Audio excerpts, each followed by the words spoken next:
کہ جب میں پیدا ہوا تو بر صغیر برطانیہ کی کالونی تھا. اب جہاں میں رہتا ہوں یہ امریکہ کی کالونی ہے. جیمی کوربن پھر شکست کے بعد انہوں نے اس کی قیادت چھوڑی، جس کے بعد جو ہے اسٹارمر آئے. کیا انہوں نے بیسک تبدیلیاں کی جس کی وجہ سے وہ ووٹر کو انگیج کر پائے؟ کہ اسٹارمر کی جو وائف ہیں وہ یہودی ہیں، ان کے دونوں بچے جو ہیں وہ پریکٹسنگ جوز ہیں. مجھے تو برطانیہ ایک تھرڈ ورلڈ کنٹری لگتا ہے. اگر ٹرمپ آ جاتے ہیں، ادھر سے لیبر پارٹی کی حکومت ہے، ایران میں بھی ایک اصلاح پسند لیڈر جو ہیں پوزشکیان وہ الیکشن جیتے ہیں. اس خطے کی خاص طور پہ ان کیا اثرات ہوں گے؟ ٹرمپ کے زمانے میں کوئی جنگ نہیں امپوز کی گئی، بلکہ افغانستان کی فوجوں کی واپسی بھی ٹرمپ کے زمانے میں ہوئی. پاکستان تو اس وقت ٹوٹلی غلام ہے امریکہ کا. اب جیمی کوربن، جارج گیلوے اور علی جعفر زیدی صاحب آئندہ برطانیہ کی پولیٹکس میں کیا کردار کرتے ہوئے ہمیں نظر آئیں گے؟ برطانیہ میں الیکشن ہوئے 14 سال کے بعد ایک بار پھر لیبر پارٹی جو ہے وہ برسر اقتدار آئی ہے. سر کیئر اسٹارمر جو ہیں وہ پرائم منسٹر برطانیہ کے بن گئے ہیں. اور اس کے بعد جو ہے رشی سونک، جنہیں شکست سے شدید نفرت تھی، وہ اپنے گھر کو لوٹ گئے ہیں. اور تاریخ کی بدترین جو ہے وہ شکست ہوئی ہے کنزرویٹو پارٹی کو. اور ایک بار پھر 2019 میں بدترین شکست کے بعد لیبر پارٹی نے دوبارہ بہت ہی شاندار پرفارم کرتے ہوئے 410 سیٹوں کے ساتھ پارلیمنٹ پہ اپنا جو ہے وہ پرفارم کر کے دکھایا ہے کہ وہ اس وقت بھی عوام میں مقبول ہیں. لیکن اس کے پیچھے حقائق کیا ہیں؟ لیبر پارٹی کو اتنی بڑی فتح، تاریخی فتح جو کہی جا رہی ہے، وہ کس طرح حاصل ہوئی؟ اور کنزرویٹو پارٹی کو جو ان کو ایک زوم تھا، جو ان کو ایک امید تھی رشی سونک کو کہ انہوں نے الیکشنز جو ہیں وہ مدت سے کچھ عرصہ پہلے ہی جو ہے وہ اناؤنس کر دیے، انہیں کیا امید تھی، کیا نظر آ رہا تھا؟ اور لیکن پھر اتنی بدترین شکست کنزرویٹو پارٹی کو ہوئی ہے. اور اس کے بعد جو ہے وہ برطانیہ کے حالات کیسے ہوں گے؟ اس کے بعد آج ہم اس موضوع پر ڈسکس کرنے کے لیے جو ہمارے ساتھ شخصیت موجود ہیں، وہ خود بھی برطانیہ کی سیاست میں بہت ہی اہم کردار ادا کرتے رہے ہیں. میری مراد جناب علی جعفر زیدی صاحب سے. علی جعفر زیدی صاحب ایک دانشور ہیں، سیاستدان ہیں، لکھاری ہیں، کالم نگار ہیں. اور پاکستان میں بھی انہوں نے اپنا شاندار سیاسی کیریئر ان کا رہا ہے. اور اس کے بعد بش اور ٹونی بلیئر کا جو انسان دشمن رویہ تھا، جو ان کی پالیسیز تھی، اس کے خلاف وہ برطانیہ میں ابھر کر سامنے آئے. اور انہوں نے وہاں پر بھی جا کے سامراج کو للکارا، انسانیت دشمن کو للکارا. وہ اینٹی وار آواز بن کر وہاں پہ بھی ابھرے. انہوں نے انسانیت کی بات کی، وہاں پہ خون ریزی کو بند کرنے کی بات کی. تو آج ان سے اس پورے معاملات پہ ہم ڈسکس کریں گے کہ برطانیہ میں 14 سال کے بعد لیبر پارٹی کا لوٹنا اور کتنا وہ برطانیہ کے لیے، برطانیہ کے عوام کے لیے، دنیا کے لیے کس طرح بہتر رہے گا، کیا فائدے ہوں گے. کیا سر کیئر اسٹارمر جو ہیں وہ اپنی پالیسیز جو اناؤنس کرتے رہے ہیں لیکن پھر وہ یو ٹرن لیتے رہے ہیں. پہلے انہوں نے پبلک ٹرانسپورٹ کا کہا کہ ریلوے کو پبلک ٹرانسپورٹ کا حصہ بنا دیا جائے گا، توانائی کی کمپنیوں کو نیشنلائز کر دیا جائے گا، اسٹوڈنٹس کی فیسوں کو معاف کر دیا جائے گا، فری فیس ہوگی. کیا وہ یہ کر پائیں گے؟ جبکہ ٹونی بلیئر جو ہیں وہ لیبر پارٹی سے ہی تھے، انہوں نے پہلے تعلیم فری تھی، انہوں نے ہی اسٹوڈنٹس پہ فیسیں لگائی تھیں. تو اس کے بعد کیا سر کیئر اسٹارمر جو ہے وہ لیبر پارٹی کا ہی لگایا وہ بوجھ اسٹوڈنٹس پر، وہ کیا ہٹا پائیں گے؟ لیکن وہ تو ایک بار یو ٹرن لیتے ہوئے دکھائی دیتے ہیں. اور اس پر تبصرہ جو ہے وہ لیتے ہیں علی جعفر زیدی صاحب سے. جی السلام علیکم سر، بہت شکریہ سر، آپ نے بہت قیمتی وقت میں سے وقت عنایت فرمایا. بہت شکریہ شہزاد، اٹس مائی پلیئر. تمہارے سے جب بھی بات ہوتی ہے اٹس آلویز اے پلیئر. بہت شکریہ سر. آپ کے ساتھ جب بھی ہم بطور اسٹوڈنٹس بیٹھتے ہیں، آپ کے سامنے ہم جب بیٹھتے ہیں تو سیکھتے ہیں، نئی چیزیں سیکھتے ہیں، تاریخ کا سبق ہمیں ملتا ہے. آپ اس وقت سر لندن میں موجود ہیں اور آپ خود بھی لندن کی سیاست سے، لندن کے معاملات سے اور پوری جو ان کا ایک سٹرکچر ہے پولیٹیکل، اس سے اویئر ہیں. کیونکہ آپ خود اس سسٹم میں جو ہے وہ الیکشن لڑا آپ نے، بلکہ آپ نے تو بڑوں کی دشمنیاں جو ہیں مول لی ہیں. آپ ٹونی بلیئر اور بش کے خلاف لڑتے رہے. آپ وہاں پہ بھی ایک جتنا ظلم ہے اس کے خلاف ایک توانا آواز جو ہے وہ بن کے ابھرے تھے. جو لیبر پارٹی کے سابق سربراہ ہیں جیمی کوربن، ان کے ساتھ مل کے آپ نے بہت سٹرگل کی ہے وہاں پہ ظلم کے خلاف. جتنا بھی آپ بولے ہیں وہ سر ایک قابل ستائش ہے، اس پر ہم آپ کو خراج تحسین پیش کرتے ہیں. جیسا کہ آپ پاکستان میں کرتے رہے ہیں اپنا فعال کردار جو ہے، اسی طرح آپ نے لندن میں بھی کیا ہے. سر اب ہم پوچھیں گے کہ لیبر پارٹی 14 سال بعد انہوں نے اقتدار کی راہداریوں میں دوبارہ آئے ہیں، دوبارہ اقتدار میں آئے ہیں، اور 2019 میں انہیں ایک بہت بھاری شکست کا سامنا کرنا پڑا تھا، جس کے بعد جیمی کوربن جو ہے ان کو لیبر پارٹی کی سربراہی سے الگ ہونا پڑا. اب جو ہے وہ ایک تاریخی فتح حاصل کی ہے لیبر پارٹی نے. آپ اس کو سر کس تناظر میں دیکھتے ہیں؟ شکریہ شہزاد. آپ کے پروگرام میں آ کر ہمیشہ مجھے خوشی ہوتی ہے. میرے لیے اٹس آلویز پلیئر. ابھی جو الیکشن ہوئے ہیں اس کے بہت سے ڈائمینشنز ہیں اور اس کو بہت سے زاویوں سے دیکھنے کی ضرورت ہے. 2019 میں جو لیبر پارٹی ہاری تھی اس کی وجہ بریکسٹ تھی، اور وہ ایک بڑی وجہ بنی جس میں لیبر پارٹی کا جو روایتی کانسٹیچوئنسیز ہیں انہوں نے اس کے خلاف ووٹ دیا تھا. اس وجہ سے لیبر پارٹی بری طرح ہاری تھی. اب کی جو جیت ہے وہ میں سمجھتا ہوں کہ لیبر کنزرویٹیوز نے 14 سال میں جو ان کی پرفارمنس ہے وہ اس قدر بری تھی، اور لوگوں نے جو توقعات وابستہ کی تھی وہ نہ ان پہ پورے اترے، بلکہ انہوں نے ملک کی معیشت کی تباہی کی. انہوں نے یہاں کا NHS سسٹم بالکل اس کو تباہ برباد کر دیا، کیونکہ وہ چاہتے تھے کہ NHS جو ہے اس کو پرائیویٹائز کیا جائے امریکہ کی طرز پر، اور اس کی وجہ سے انہوں نے NHS کو بالکل تباہ کر کے رکھ دیا. لوگ بہت تنگ تھے، کئی سال کی ویٹنگ لسٹ تھی. اسی طرح جو تعلیمی شعبہ ہے اس میں بہت تباہی ہوئی، ہاؤسنگ میں، اور لوگوں کی جو روزمرہ کی زندگی ہے اس پہ جو بوجھ پڑا بلز کا، خاص طور پہ جو بجلی اور گیس کے بلز ہیں وہ اس قابل نہیں رہے کہ وہ پے کر سکتے ہوں. غربت بے حد بڑھی ہے، تو لوگوں میں ایک طرح کی بہت پریشانی اور بڑی فرسٹریشن تھی. یوں بھی 14 سال اگر ایک پارٹی حکمرانی میں رہے تو لوگ تبدیلی بھی چاہتے ہیں. تو اس میں یہ کئی وجوہات ہیں، اور لوگوں نے اس بار باہر نکل کے ووٹ دیا یہ جانتے ہوئے کہ لیبر پارٹی لیفٹ کی پارٹی نہیں ہے، اور لیبر پارٹی نے جو ان کا بنیادی سلوگن رہا وہ تھا کہ ہمارا قومی انٹرسٹ جو کہ فارن پالیسی کے حوالے سے، تو عام جو یہاں کا پرانا روایتی انگریز ہے وہ نیشنل انٹرسٹ پر ووٹ دیتا ہے ایک. اور دوسرا یہ جو لیبر پارٹی کی جو کامیابی ہے یہ کنزرویٹو پارٹی کی پرفارمنس کا نہ ہونے کی بھی ایک وجہ ہے. دوسرا جو روایتی لیبر پارٹی کا ووٹر ہے اس نے پارٹی کو ووٹ دیا ہے، اور پارٹی کی لیڈرشپ کو شاید اس طرح سے ووٹ نہیں دیا. اب اس سے توقعات بہت سی وابستہ کی ہیں لوگوں نے، اور اسٹارمر نے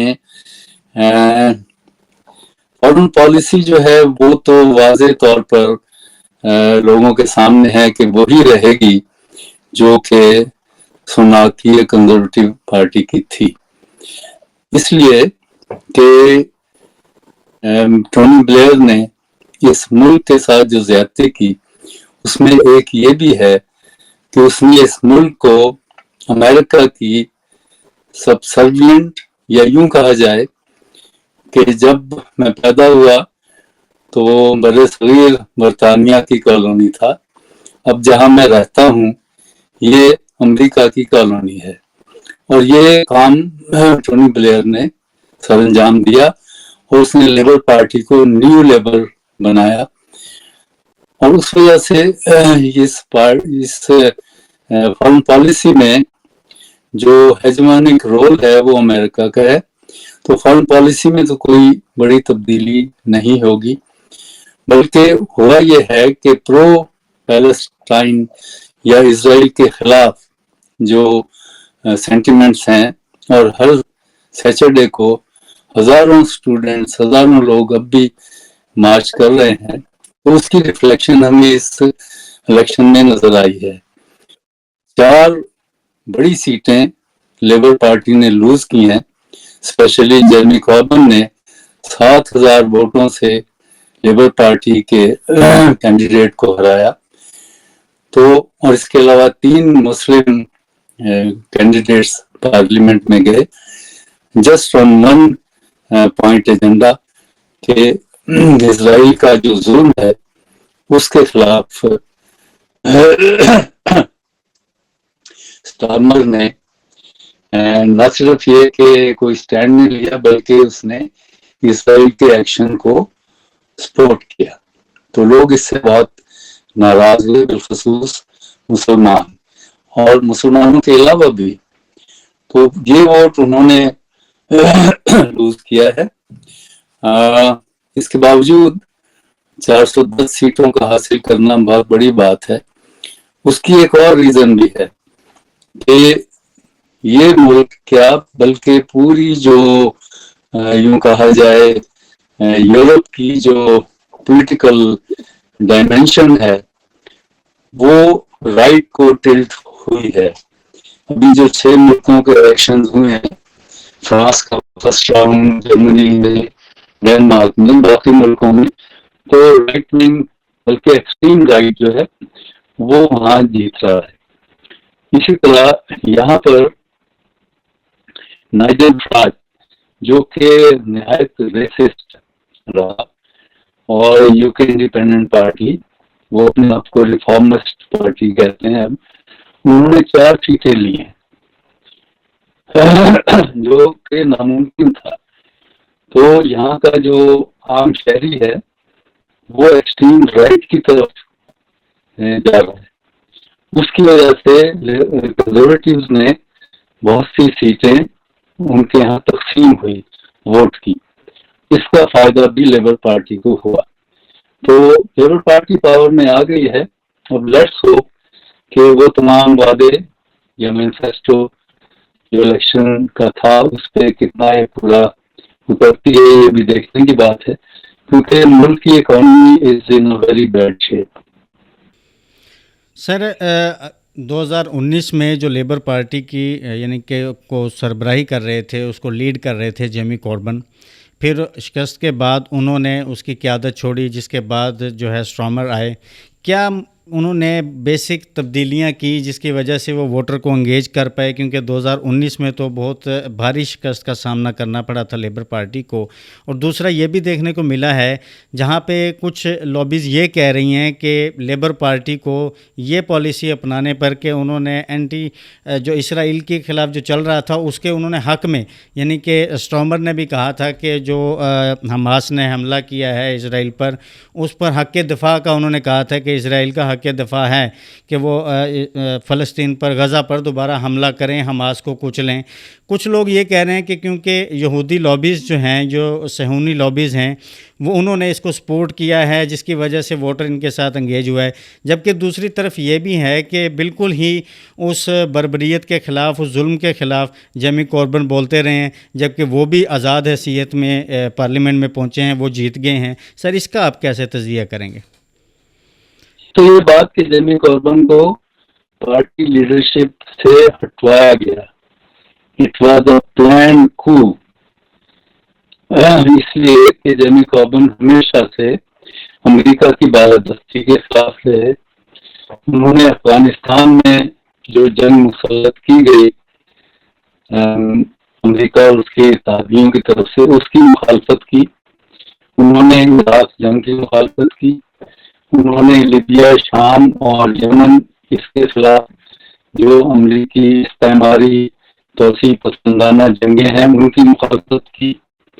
اور انہوں نے کبھی بھی ہی از ناٹ اینٹی سیمیٹک، ان کا جو الزام پہ لگایا گیا، تو ایسا بات ہے کہ ان کو مین اسٹریم پالیٹکس سے نکالنا تھا. کیونکہ اگر وہ یہاں پر پرائم منسٹر بن جاتے، جس کا بڑا قوی امکان تھا، اور وہاں پر برنی سینڈرز امریکہ میں آ جاتے تو دنیا میں جنگیں نہ ہوتی. یہ جو معصوم لوگوں کا، لاکھوں انسانوں کا قتل ہو رہا ہے، یہ بند ہو جاتا. تو وہاں جو لابیز ہیں وہ، پلس جو کارپوریٹ کیپٹلزم کے سردار اس وقت ہیں، جنہوں نے پورے گروہ پر قبضہ کرنے کی کوشش کر رہے ہیں، ان کے انٹرسٹ میں نہیں تھا کہ یہ دونوں پاور میں آئے، بلکہ مین اسٹریم پالیٹکس سے ہی نکل جائیں. جیمی کاربن پہ ایسا الزام لگایا گیا جو کہ ٹوٹلی غلط تھا، اور ان کو پھر پلان طریقے سے پارٹی لیڈرشپ سے ہٹایا گیا. اور اس کے باوجود ان کی پاپولیرٹی، یعنی جیمی کاربن جس وقت لیڈر آف دا پارٹی بنے ہیں، لاکھوں ممبرشپ لاکھوں کی ہوئی ہے. لیبر پارٹی کی ممبرشپ اس وقت نہیں تھی اتنی جتنی بعد میں ہوئی. تو he was a winning candidate, لیکن ان کو بڑے اچھے طریقے سے ایک اینٹی سیمیٹک الزام لگا کے انہیں وہاں سے ہٹایا گیا. پھر سمجھ سو کہ ان کو پارٹی کا ٹکٹ بھی نہیں دیا گیا، حالانکہ ہم جیسے لوگ اندر بیٹھ کر مکمل سپورٹ کرتے رہے، لیکن ان کو ووٹ ٹکٹ نہیں ملا. انہوں نے انڈیپینڈنٹ حیثیت میں الیکشن لڑا اور بہت بڑی وکٹری سے وہ جیتے. تو جیو فیکٹر ہے، مطلب میں یا میرے جیسے لوگ یا جیمی کاربن، ہم یہودیوں کے خلاف نہیں ہیں، ہم زائنزم کے خلاف ہیں، ہم صہیونیت کے خلاف ہیں. پوری دنیا، مسلمان نہیں، پوری دنیا کے جتنے بھی لوگ اور پارٹیاں جو مظلوم اور محکوم عوام کو سپورٹ کرتے ہیں، وہ تمام زائنزم کے خلاف ہیں. بلکہ بہت سے یہودی میرے جلسوں میں اس وقت بھی، بعد میں بھی، وہ خود زائنزم کے خلاف ہیں. اور یہ بات جو آپ نے کہی، جو پوائنٹ آپ نے ریز کیا، اس میں بہت حقیقت ہے کہ اسٹارمر کی جو وائف ہیں وہ یہودی ہیں، ان کے دونوں بچے جو ہیں وہ پریکٹسنگ جیوز ہیں. تو بہت یہ اس ملک میں، بلکہ امریکہ میں بھی، اس ملک کی سیاست اور اس ملک کی معیشت، ان دونوں میں یہودی جو ایلیمنٹ ہے اس کا بہت بڑا رول ہے. ہمیشہ سے تھا، اب بہت زیادہ ہے. بلکہ ایک وقت میں نے کیلکولیٹ کیا تو پارلیمنٹ کے تقریباً 30% ممبرس یہودی ہیں. اب معلوم نہیں ان کی پرسنٹیج کیا ہے. وہ ہمارے لوگ تو 5 یا 10 ممبر مسلم آ جائیں پارلیمنٹ میں تو چھلانگے مارنے اور لڈو بانٹنے شروع کر دیتے ہیں، اور ان کو خوف زدہ کرتے ہیں کہ اب اس ملک پہ ہم اسلام کا جھنڈا لگائیں گے. اور اسلاموفوبیا یعنی ایک بلٹ ہوتا ہے، ہاں اپنی ایموشن میں یا جہالت میں کام کرتے ہیں. اب بھی ہر ٹی وی پر آپ کو نظر آئے گا اتنے مسلمان آ گئے تھے. وہ مسلمان آئے وہ تو مجھے کبھی، ہم جو ڈیمونسٹریشن میں روز ہر سیٹرڈے کو نکلتے ہیں، ان میں سے کبھی کوئی مجھے وہاں نظر نہیں آیا. تو یہ توقع کر لینا کہ وہ مسلمان ہیں، آ گئے ہیں اور اسلام کا جھنڈا بلند کریں گے، اس سے باہر نکلنا چاہیے. جبکہ یہودی 30% ان کے ممبر ہیں پارلیمنٹ میں، اور اس معیشت، اس ملک کی اور اس کی ملکی سیاست میں ان کا اتنا بڑا رول ہے کہ وہ جیمی کاربن جیسے آدمی کو پارٹی سے نکال کے دودھ سے مکھی کی طرح باہر کر سکتے ہیں. تو یہ بہت بڑا فیکٹر ہے جس طرح آپ سر کے اسٹارمر کا سر پہلے جو سٹانس رہا ہے، جو وہ یہ کہتے رہے ہیں کہ پہلے جیسے انہوں نے کہا تھا کہ فیسز جو ہے وہ سرکار برداشت کرے گی کالجز کی، اور ہم تعلیم فری کریں گے. دوسرا انہوں نے ریلوے کو یعنی کہ کہا تھا کہ ریلوے کو ہم پبلک ٹرانسپورٹ میں کنورٹ کر دیں گے. تیسرا ان کا اپنا ایک یہ بھی دعویٰ تھا کہ ہم جو ہے خاص طور پہ توانائی کی انرجی کی جو انڈسٹری ہے، کچھ کمپنیاں ہیں، ان کو نیشنلائز کر دیں گے. لیکن ابھی جو ہے وہ اپنی الیکشن کمپین میں وہ اس سے باغی ہوتے ہوئے دکھائی دیتے ہیں، پیچھے ہٹ جاتے ہیں. تو ان کے ساتھ بھی یہ کہا جاتا ہے کہ وہ ایک لیفٹسٹ ہیں، وہ لیفٹ کی سوچ رکھتے ہیں. کیا آپ اس سے اتفاق رکھتے ہیں؟ نہیں، یہ لیفٹ، یہ سمجھ لینا چاہیے کہ لیبر پارٹی لیفٹ کی پارٹی نہیں ہے. یہ سینٹر سے بھی رائٹ کی طرف ٹرینڈ ہو چکی ہے. اسٹارمر اپنی جوانی میں، ابھی جوانی لیکن اپنی نوجوانی میں بہت مارکسسٹ، سوشلسٹ اور لیفٹ کی وہ ایکٹیو پالیٹکس کرتے رہے. لیکن جو وقت گزرا وہ کوریڈور پاور میں آئے تو ان کے خیالات تبدیل ہوئے. اب وہ ہیومن رائٹس کے وکیل ہیں، بہت بڑے بیرسٹر ہیں، بہت سے انہوں نے کیسز بھی جیتے. ہیومن رائٹس کا اتنا بڑا دعوے دار اور بیرسٹر وکیل ہو، وکالت کرتا ہو، اور فلسطین میں ہونے والے مظالم اس کو نظر نہ آئے، تو یہ کون سا ہیومن رائٹس کا چیمپئن ہے؟ تو یہ توقع کرنا کہ وہ کوئی لیفٹ کے، ہی از ناٹ لیفٹ، وہ سینٹر سے بھی رائٹ کی طرف. ایک تو یہ. دوسرا، اس ملک میں تعلیم مفت تھی، صحت کا نظام مفت تھا، ہاؤسنگ حکومت کی ذمہ داری تھی مہیا کرنا، اور یہ سب اس لیے تھا. اور جاب نہیں ہے تو جاب کا اعلان، بے روزگار کا اعلان، یہ انہوں نے اس لیے کیا تھا. سوشل ویلفیئر اسٹیٹ جیسے کہتے ہیں کہ سوشلزم کا سیلاب 1945 کی جنگ کے بعد اس نے پوری یورپ کو اپنے لپیٹ میں لے لیا تھا. تو اس سے بچنے کے لیے انہوں نے سوشل ویلفیئر اسٹیٹ قائم کی، جس میں انہوں نے وہ مراحت دی کہ لوگ کچھ مطمئن ہو جائیں اور سوشلزم کی طرف نہ جائیں. جب سوویت یونین ٹوٹ گیا تو یہ خوف تو ختم ہو گیا اور کہ سوشلزم یہاں آ جائے گا. چنانچہ آہستہ آہستہ انہوں نے وہ مراحت جو دی تھی وہ واپس لینا شروع کی. میں نے اپنی الیکشن کمپین میں 2005 میں، جہاں اور بہت سے پوائنٹ تھے، اس میں ایک یہ بھی تھا کہ ٹونی بلیئر نے اس ملک میں مفت تعلیم حاصل کی تھی، کیونکہ نظام، اس ملک کا تعلیمی نظام سب کو مفت تعلیم دیتا تھا. انہوں نے آ کر، یعنی لیبر پارٹی نے، ٹونی بلیئر نے اس ملک میں یونیورسٹی کے طلباء پر فیسوں کا جو ایک توق ڈالا. وہ لڑکا یونیورسٹی سے باہر نکلتا ہے تو 25-30 ہزار پاؤنڈ کا وہ قبوض ہوتا ہے. تو میں نے اپنی الیکشن کمپین میں یہ بات کہی تھی کہ آپ نے خود تو مفت تعلیم حاصل کی اور اب پوری قوم کے نوجوانوں کو آپ نے ایک فیس کے چلدے میں الجھا دیا ہے. کنزرویٹو کرتے تو پھر تو کوئی بات سمجھ میں آتی. آپ نے لیبر پارٹی نے جو مفت تعلیم انٹروڈیوس کی تھی، آپ نے وہ ان سے چھین لیا. تو یہ لیبر پارٹی نے انٹروڈیوس کیا تھا اور یہ لیبر پارٹی ہی کی ذمہ داری بنتی تھی اور بنتی ہے کہ اس کو واپس لیں.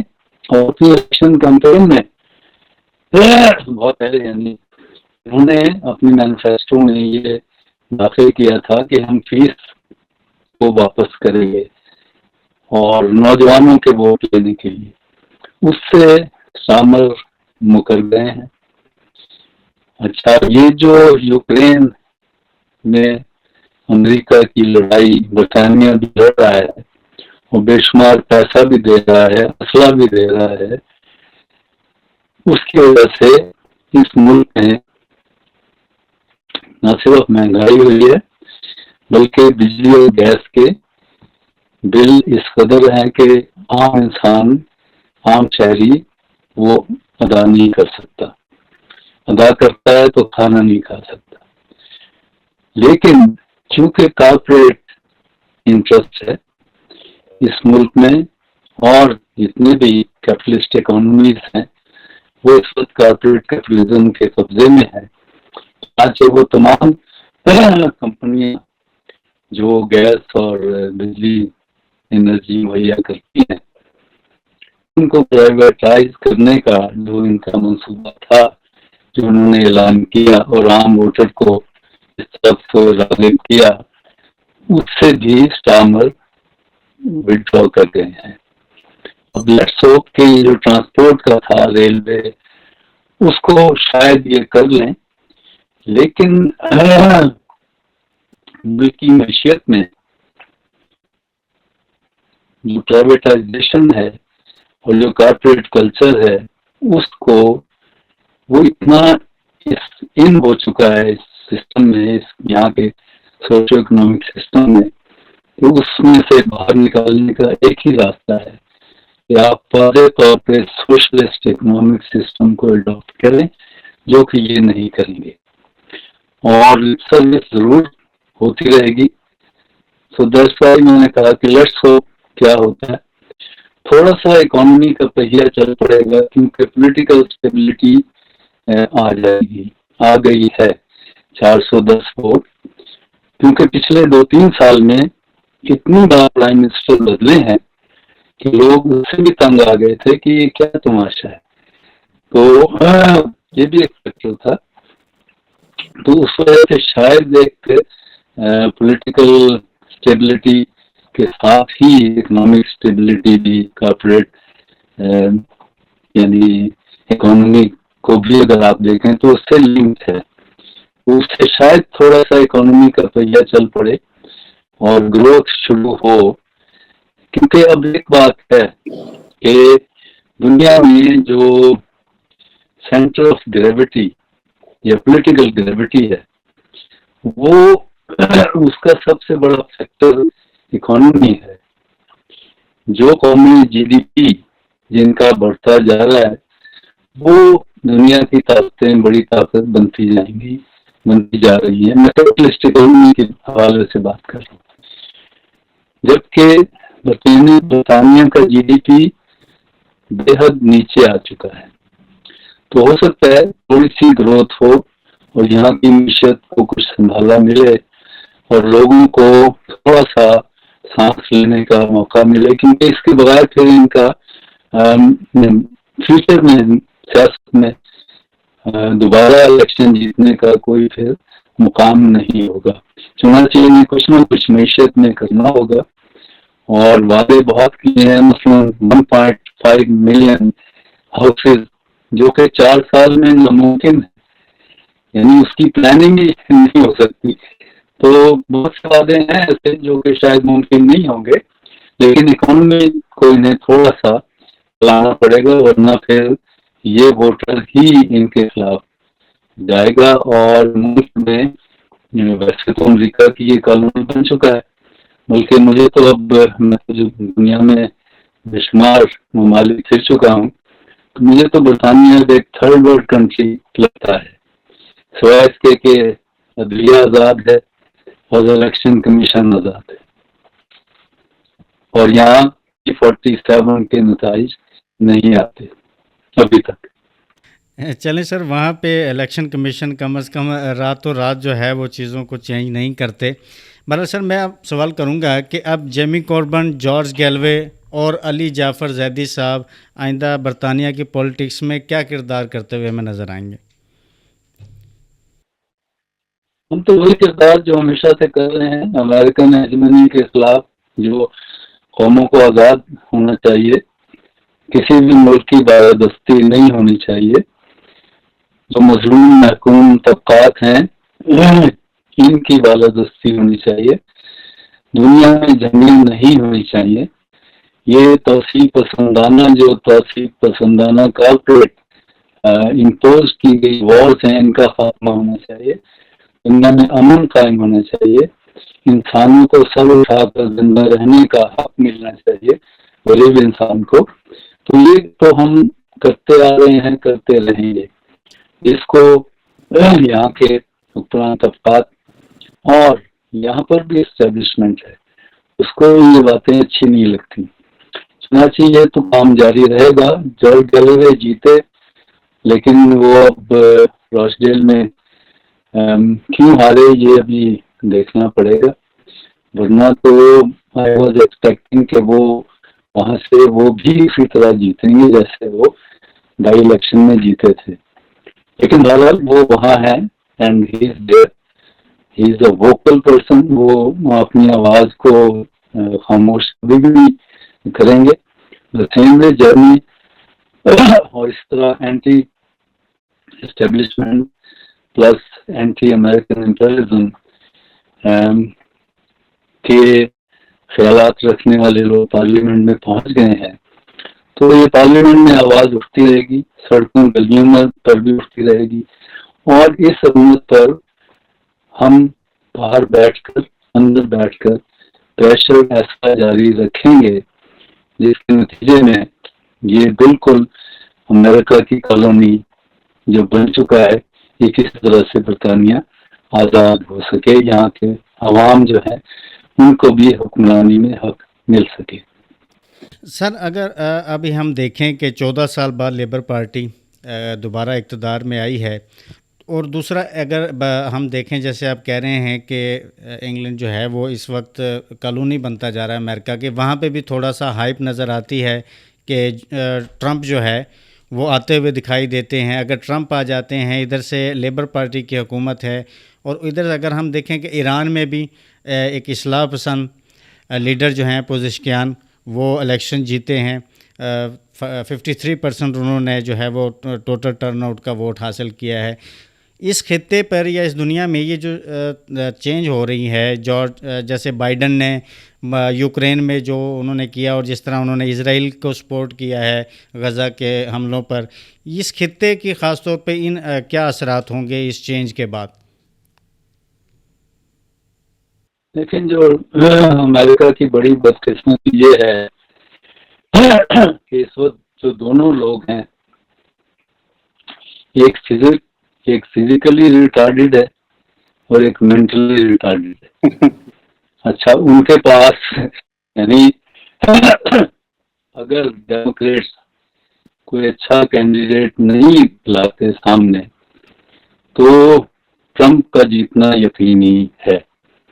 اور ٹرمپ کے آنے سے کم از کم میرے جیسے آدمی یہ سمجھتے ہیں کہ دنیا میں جنگ، ٹرمپ کے زمانے میں کوئی جنگ نہیں امپوز کی گئی، بلکہ افغانستان کی فوجوں کی واپسی بھی ٹرمپ کے زمانے میں ہوئی.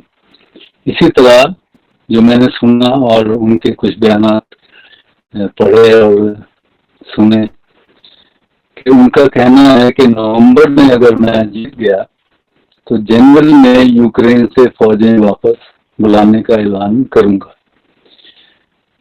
ٹرمپ امریکہ فار امریکنز، یعنی امریکہ میں اندر وہ کنسنٹریٹ کرنا چاہتے ہیں، پہلے بھی انہوں نے کیا. اور باہر کی جو توسیع پسندانہ عزائم رکھنے والے وہاں پر جو مافیاز اور وہاں کارٹیل ہے، وہ پہلے بھی خوش نہیں تھا، اب بھی نہیں ہوگا. لیکن جو کارپوریٹ کیپٹلزم بجائے خود ہے، وہ ظاہر ہے ان پہ انویسٹ بھی کر رہا ہے اور ان سے وہ مراحت اور فائدے بھی لے گا. لیکن دنیا میں لگتا ہے کہ جنگیں کم ہوں گی. ایک دوسرا، یورپ میں جو یورپ کے ہی نہیں بلکہ دنیا بھر کے جو جتنے بھی وہ ممالک جو اس وقت امریکہ کی گرفت میں ہیں، ان کو ایک موقع ملے گا کہ وہ اپنی انڈیپینڈنٹ اسٹریٹجک پلاننگ کر سکیں ٹرمپ کے آنے کا، کیونکہ اس کی تمام توجہ اپنے اندر ہوگی. تو یہ وہ موقع ہوگا پاکستان جیسے ملکوں کے لیے بھی کہ وہ امریکہ کی گرفت سے تھوڑا باہر نکل کے اپنا انڈیپینڈنٹ اسٹریٹجک پلان بنا سکے. برطانیہ کا بھی یہی معاملہ مجھے نظر آتا ہے، اور اس میں پھر ہو سکتا ہے کہ برطانیہ اور یورپ کی ٹریڈ میں اضافہ ہو، برطانیہ تھوڑا سا یورپ کے ساتھ جڑنا شروع کرے اور اپنی تھوڑی سی انڈیپینڈنس فارن پالیسی میں لائے. تو ٹرمپ کے آنے سے میں سمجھتا ہوں تھوڑا سا نہیں بہت سا فرق پڑنا چاہیے. اور اب جو ایران میں الیکشن ہوئے ہیں ریفارمسٹ کہلانے یا ان کو پورٹرے کرنے کی بات اپنی جگہ، لیکن ایران کے نظام کو سمجھنے کی ضرورت ہے. یورپ یا امریکہ یہ سمجھ رہا ہے کہ شاید وہ ہمیشہ یہ سمجھتے ہیں، جب کم il سنگ کی ڈیتھ ہوئی تو ان کے بیٹے کو وہ سمجھ رہے تھے کہ اب وہ ہمارا دمچلہ بن جائے گا اور نارتھ کوریا ہمارے حق میں آ جائے گا اور سوشلسٹ اکنامک یا کمیونسٹ جو پارٹی ہے اس سے نکل آئے گا. تو یہ توقعات کرتے رہتے ہیں. اب بھی یہ توقع کر رہے ہیں کہ ایران میں ان کے آنے سے شاید امریکہ داخل ہو سکے. امریکہ کی اپنی خواہشات اپنی جگہ، لیکن ایران نے جس طرح اپنی فارن پالیسی کے کارڈ کھیلے ہیں، میں سمجھتا ہوں اتنی دانش مندی سے ابھی تک بہت کم قومیں ہیں جنہوں نے اپنے فارن پالیسی کو اس طرح کامیابی سے چلایا ہے. تو یہ سمجھ لینا کہ ان کے آنے سے ایران کی شاید پالیسی پرو امریکہ، پرو ویسٹ اور پرو اسرائیل، پرو وغیرہ وغیرہ ہو جائے گی، ایسا نہیں ہے. وہاں کا سسٹم سمجھنے کی ضرورت ہے، اور اس سسٹم میں جب تک فلسطینیوں کو ان کا حق نہیں ملتا اور ایران کو باعزت باوقار طریقے سے ان کا وہ تمام جو نقصانات ہیں وہ واپس نہیں کیے جاتے اور ان کو بین الاقوامی سطح پہ باعزت طریقے سے ری انسٹیٹ نہیں کیا جاتا، وہ امریکہ کی ہیجمنی کو ویسے بھی تسلیم کرنے کو کبھی تیار نہیں ہوں گے. چنانچہ وہ انتخاب ہوا، اچھا ہوا، اور لوگوں نے تھوڑا سا آزاد خیالات کے حوالے سے تھوڑا سا ریفارم لانے کی خواہش کی ہے. ہونی چاہیے ایران میں ریفارمز کی اگر ضرورت ہے انٹرنلی تو ہونے چاہیے، لیکن اس کی فارن پالیسی میں کوئی تبدیلی میں نہیں سمجھتا کوئی تبدیلی آئے گی. سر پزشکیان نے آتے ہی جو ہے جواز ظریف جو سابق وزیر خارجہ ہیں ان کو دوبارہ انہوں نے وزیر خارجہ بنانے کا اعلان کیا ہے، جنہوں نے ٹرمپ دور میں بڑے کامیاب نیوکلیئر جو ہے اس پر مذاکرات کیے تھے اور بڑی کامیابی سے انہوں نے اس کو کامیابی تک پہنچایا تھا. تو آپ اس سائن کو کیا سمجھ رہے ہیں کہ ایک بار پزشکیان جو ہے وہ دوبارہ مغرب کے ساتھ کوئی تھوڑی سی بات چیت کی طرف آئیں گے؟ دیکھیں مسئلہ یہ بات چیت کے بغیر حل ہوگا نہیں، اور یہ مسئلہ ایٹامک جو انرجی کا پروگرام ہے وہ امریکہ کی خواہش کے مطابق تو نہیں حل ہوگا. ایران جو چاہتا ہے وہ بھی ان کو بہت سا، یعنی ٹیبل پر لا کر معاملہ آلموسٹ حل ہو چکا تھا، کیونکہ ان دنوں میں ایران ٹی وی پہ اکثر آتا تھا تو بہت سی تفصیلات میرے نالج میں ہے. تو نیگوسیشن جو ہیں وہ تو مسٹ ہیں اور ٹیبل پر بیٹھ کر ہی بات ہوگی. امریکہ بھی چاہتا ہے کہ اب میرا خیال زیادہ چاہتا ہے کیونکہ ایران بہت قریب ہو چکا ہے چین اور روس کے، تو امریکہ کو یہ بھی ایک طرح کا تکلیف ہے کہ ایران ٹوٹلی اس سے نیگوسیشن کے لیے امریکہ بھی چاہے گا کہ ایران ٹیبل پر آئے اور ایران بھی چاہے گا کہ بات چیت سے مسئلہ حل ہو. لیکن قومی جو خود مختاری ہے اور قومی آزادی، اس پہ ایران کمپرومائز نہیں کرے گا۔ سر باقی دنیا جیسے بھی آپ نے کہا کہ ایران جو ہے وہ اپنی قومیت اور یعنی کہ نیشنلزم پہ کمپرومائز نہیں کرے گا۔ دوسرا آپ نے کہا ٹرمپ کے آنے کے بعد بھی امریکہ میں حالات ہوں گے۔ میں سوال یہ کرنا چاہتا ہوں، کیا پاکستان میں بھی کوئی اصلاح پسند قیادت آئے گی؟ آپ کو کوئی قریب بہتری نظر آ رہی ہے تمام چینجنگز کے بعد پاکستان پر؟ اس کے کیا اثرات دیکھ رہے ہیں آپ؟ پاکستان تو اس وقت ٹوٹلی غلام ہے امریکہ کا، یعنی اس سے بڑی میں نہیں سمجھتا کہ ایسا بدترین دور پہلے میں نے دیکھا ہو۔ ایک تھا زمانہ ایوب خان اور اس وقت، اور جب سیٹوں سینٹوں میں پاکستان گیا اور بالکل اس کو امریکہ کی گود میں پاکستان کو بٹھا دیا گیا، لیکن ہم نے 68 کی موومنٹ اور اس کے بعد پاور میں آنے کے بعد بھٹو صاحب نے کوشش کی کہ پاکستان ایک آزاد خارجہ پالیسی کی طرف جائے، جو کہ اداروں نے مل کر، چونکہ ادارے to American interest in the region, ان کی ٹریننگ بھی ایسی ہے اور ان کے مفادات بھی ذاتی وہ بھی اور اجتماعی بھی امریکہ کے ساتھ جڑے ہوئے ہیں۔ چنانچہ وہ کسی بھی ایسے شخص کو، ایسے فرد کو جو امریکہ کو کہے ایبسولوٹلی ناٹ، وہ قبول نہیں کرتے۔ اور وہی لوگ جو امریکہ کے، یعنی ایک آدمی جو اسٹیبلشمنٹ کا ساتھ دے رہا ہو، اداروں کا ساتھ دے رہا ہو، امریکہ کے لیے کوئی خطرہ نہ ہو، تو وہ تو ٹھیک ہے، وہ پاور میں 2 بار نہیں 20 دفعہ بھی آئے اور آ رہے ہیں۔ اب جو آ کر لوگ بیٹھے ہوئے ہیں، یہ اس قدر، یعنی میں نہیں سمجھتا کہ قومی خود مختاری یا قومی آزادی کو جس بے رحمی سے انہوں نے امریکہ کے انٹرسٹ میں موڑا ہوا ہے، یعنی ملک جائے بھاڑنے، قوم جائے بھاڑنے، ان کے ذاتی مفادات محفوظ رہیں، ان کی جو جاگیریں ہیں، چور ڈاکو لٹیرے بننے کے بعد جو انہوں نے ملک کو لوٹا ہے وہ بچا لے، باقی قوم کا،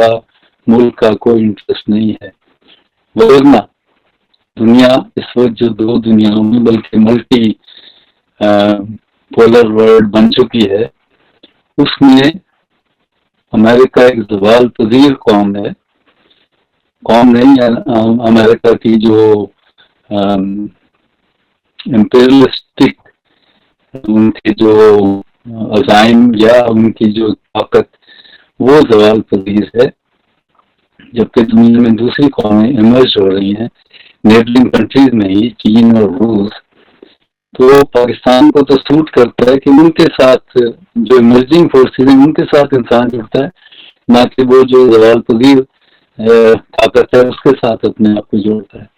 چنانچہ اس ملک کو انہوں نے بالکل امریکہ کا ایک غلام، یعنی کالونی ہی نہیں، غلام بنا دیا ہے۔ آج لوگ کے فیوچر میں، ینگ جنریشن میں، اور مجھے اب کی بار پاکستان آ کر یہ اندازہ ہوا کہ ینگ جنریشن کم از کم 2 باتوں میں واضح ہے، نہ وہ ملک پر امریکہ کی بالادستی چاہتے ہیں اور نہ ہی وہ ملک پر چور ڈاکو لٹیرے حکمرانوں کی حکمرانی چاہتے ہیں۔ تو یہ بہت، میں تو پر امید ہوں کہ آنے والی نسلوں میں، اور اب بھی جو نوجوان نسل ہے، یہ اگر ان 2 باتوں کے ساتھ رہی اور یہ نسل اگلے 30-35 سال 40 سال تک جائے گی، تو پھر پاکستان اس بات کی امید ہے، بلکہ روشنی کی ایک بہت بڑی کرن ہے کہ شاید پاکستان ایک آزاد پاکستان کے طور پہ ایمرج کر۔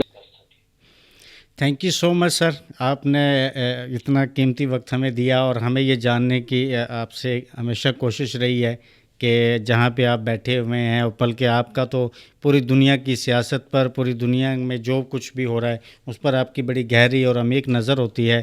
ہم آئندہ بھی آپ سے ریکویسٹ کریں گے کہ جیسے ابھی آپ نے فرمایا کہ اس کا ایران کے پورے سسٹم کو سمجھنے کی ضرورت ہے. ہم اسپیشل ریکویسٹ کریں گے کہ ہمارے نوجوانوں کے لیے، ہماری قوم کے لیے آپ سے مزید وقت حاصل کرتے رہیں تاکہ ہم ایران کے سسٹم کو، بلکہ پوری دنیا کے سسٹم کو، اور کس طرح پوری دنیا میں چینج آ سکتا ہے یا آ رہا ہے، اس سے آپ ہمیں آگاہ کرتے رہیں. یقیناً ضرور، میرے لیے ہمیشہ خوشی رہے گی. اور میری تو اس وقت یعنی خواہش اور تمنا ہے کہ جو کچھ بھی میرے علم میں ہے یا ایکسپیرینس ہے وہ نوجوان نسل کو ٹرانسفر ہو، اور نوجوان نسل کو اس بات کی خبر رہے کہ دنیا میں کیا ہو رہا ہے. پاکستان صرف ایک پاکستان نہیں ہے، پاکستان گلوب کا حصہ ہے. گلوب میں جو ہوتا ہے، گلوب پہ پاکستان علیحدہ سے کوئی ملک سچ انڈیپینڈنٹ کٹ کے نہیں ہے. جو دنیا میں ہوتا ہے اس کے ساتھ جڑا ہوا ہے. تو دنیا پہ جب تک آپ کی نظر نہیں ہوگی، پاکستان کے اندرونی اور بیرونی حالات کو سمجھنا ذرا مشکل ہوگا. ہمارے بہت سے لوگ سے سمجھتے ہیں کہ بس پاکستان ہے، اور وہ پاکستان کی سیاست پر بات کرتے ہیں، پاکستان کی پالیسیز پر بات نہیں کرتے، پاکستان کے جو اصل ایشوز ہیں اس کو سمجھنے کی کوشش نہیں کرتے. پاکستان کے جو تضادات ہیں، جو سائنس یعنی ڈائلیکٹیکل میٹرلزم کے حوالے سے، جو یعنی ماں بعد جس کو یعنی مشکل لفظ ہوگا اردو میں، تو سائنٹیفک سوشلسٹ تھاٹس کے حوالے سے، جو کہ ایک ٹول ہے دنیا کے تمام معاملات، ہسٹری اور کرنٹ افیئرس کو سمجھنے کا، اس کو انڈرسٹینڈ کرنے کی ضرورت ہے. اور اسی طرح پھر دنیا میں جو کچھ ہو رہا ہے اس کو سمجھنا چاہیے تاکہ پاکستان کو سمجھ سکے. پاکستان میں صرف زرداری اور نواز شریف نہیں ہے، یہ پوری دنیا نہیں ہے. پاکستان جو ہے، پاکستان ایک بہت بڑی نعمت ہے. نعمت سمجھنا چاہیے اس کو، اور اس کو سنبھال کے رکھنا چاہیے، اور اس کو پوری کائنات کے ساتھ جوڑ کے دیکھنا چاہیے، نہ صرف گلوب کو. تو میری خواہش ہے اور میری کوشش ہمیشہ رہی ہے، رہے گی کہ آپ جیسے نوجوانوں کو جو کچھ بھی میرے پاس ہے، میں اپنے علم اور تجربے کی روشنی میں آپ سے بات کرتا رہوں اور آگاہی ہوتی رہے.